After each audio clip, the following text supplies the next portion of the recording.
ओम श्री गणेशाय नमः। ओम नमो भगवते वासुदेवाय। हरे कृष्णा कृष्ण कृष्णा हरे हरे, हरे राम राम राम हरे हरे। तव्हां सभिनी हरि भक्तन के नमस्ते। प्यारा भक्तों, ही कथा पाण गुरु कृपा से हासिल करे रहा आयूं। श्री गणपति सरस्वती जो दरे ध्यान करियां थो मां भागवत महापुराण जो बयान, जंहिंमें व्यासदेव ऐं श्री सुखदेव जी कयो आहे श्री कृष्ण लीला जो गुणगान। सभई चओ जय भागवतम महापुराण। प्यारा भक्तों, कल कथा में पाण श्रीमद् भागवत महापुराण साहिब जे नाए स्कंद जे 15 अध्याय जे पहिरें भाग में ॾिठो हो त श्री सुखदेव जी महाराज राजा परीक्षित के राजा परूरा जे वंश जी कथा ॿुधाईंदे भगवान परशुराम जो ज़िक्र कनि था ऐं ॿुधाइनि था त भगवान परशुराम पापीअ ऐं अधर्मी खत्रियनि के 21 दफ़ा मारे उन्हनि जे कुल जो नाश कयो हो। उन ते राजा परीक्षित चयो त हे सुखदेव जी, कृपया करे इहो ॿुधायो त भगवान परशुराम खत्रियनि खे छो मारियो हो। तंहिं ते श्री सुखदेव जी ॿुधाइनि था त हे राजा, जमदग्न वृखेश्वर परशुराम जे पिता रेखा नाले स्त्री सां शादी कई हुई ऐं उन जी भेण सीता नाले सहस्रार जिन सां शादी कई हुई। हिकु ॾींहुं सहस्रार जिन पंहिंजी 1000 स्त्रियुनि सां गॾु वञी नर्मदा नदीअ में सनानु करणु लॻो ऐं पंहिंजी 1000 बुझाइनि सां नदीअ जे जल जी धारा खे रोकियो, जंहिं करे उहो पाणी उबतो वई जिते रावण वेठे तप कयो उते अची गॾु थियो हो। सभई चओ जय श्री कृष्णा। अॼु पाण श्रीमद् भागवत महापुराण साहिब जे नाए स्कंद जे 15 अध्याय जो ॿियो भाग शुरू करे रहिया आहियूं। श्री सुखदेव जी स्वामी चवनि था त हे राजा परीक्षित, जॾहिं रावण उहो पाणी ॾिसी अभिमान करे सहस्रार जिन सां विरण वास्ते वियो, तॾहिं सहस्रार जिन पंहिंजे बल सां रावण खे जलियो ऐं उनखे पंहिंजे घर आणे संदसि 10 ई सिरनि ते ॾीया ॿारे सभिनी स्त्रियुनि ऐं ॿारनि खे तमाशाईअ तौरु ॾेखारींदो हो। जॾहिं रावण घणी वेनती करे उनखे पंहिंजो मालिक करे सम्झियो, तॾहिं सहस्रार जिन उनखे छॾे ॾिनो। हिकिड़े ॾींहुं रेखा पंहिंजी भेण सीता जे घर विहानू वग़ैरह में दामू खाइण वई। तॾहिं रेखा पंहिंजी भेण खे चयो त हिकिड़ो दफ़ो तूं बि असां वटि अचु। तंहिं ते सीता अभिमान सां चयो त तूं कंगाल रखेश्वर जी स्त्री थी असांजी हेतिरी फ़ौज खे कीअं खाराईंदीअं। इहा ॻाल्हि ॿुधी रेखा शर्मिंदगीअ सबबा कुझु बि न पुछियो।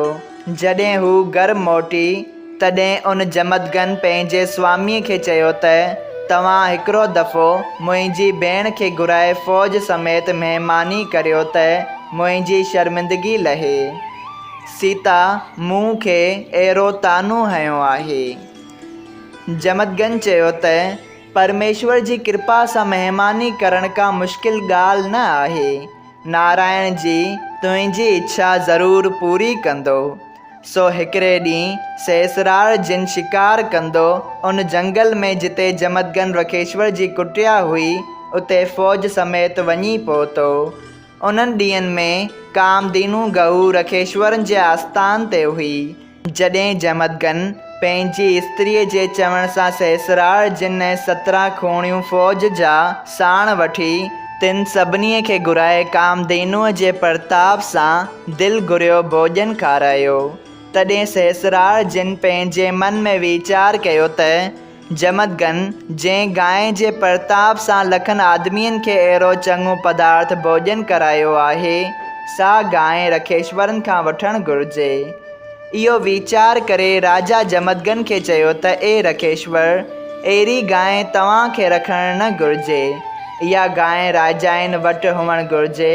तंहिं करे तव्हां उहा कामधेनु गऊ मूं खे ॾियो।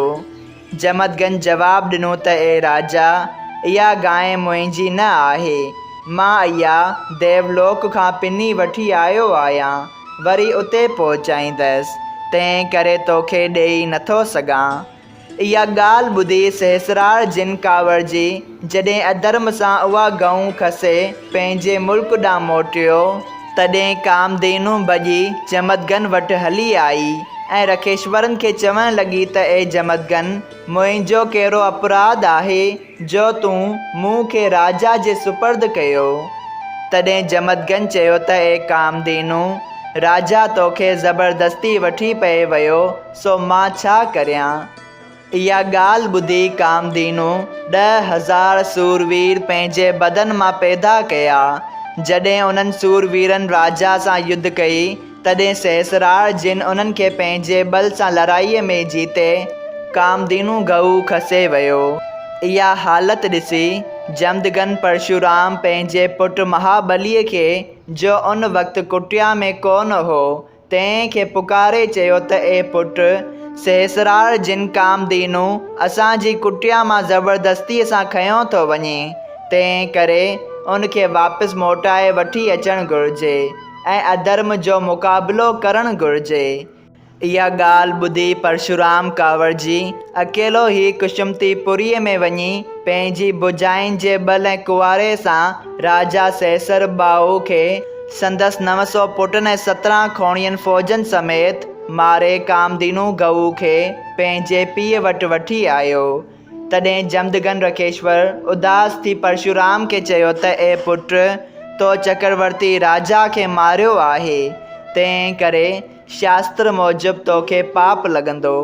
सो तूं 1 साल पृथ्वीअ जी परिक्रमा ऐं तीर्थ यात्रा करे अच त तुंहिंजो अपराध छुटे।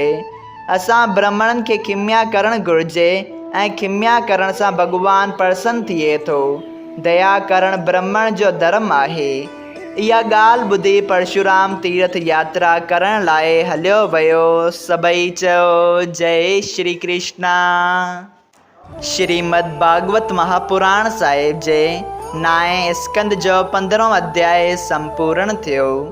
अगरि तव्हां सभिनी हरि भक्तनि खे हिन कथा मां लाभ हासिल थियो हुजे त कृपया हिन कथा खे ॿियनि हरि भक्तनि सां शेयर कजो त उन्हनि जो बि भलो थिए ऐं तव्हांजो बि भलो थिए। सभई चयो जय सिया राम। राधे राधे।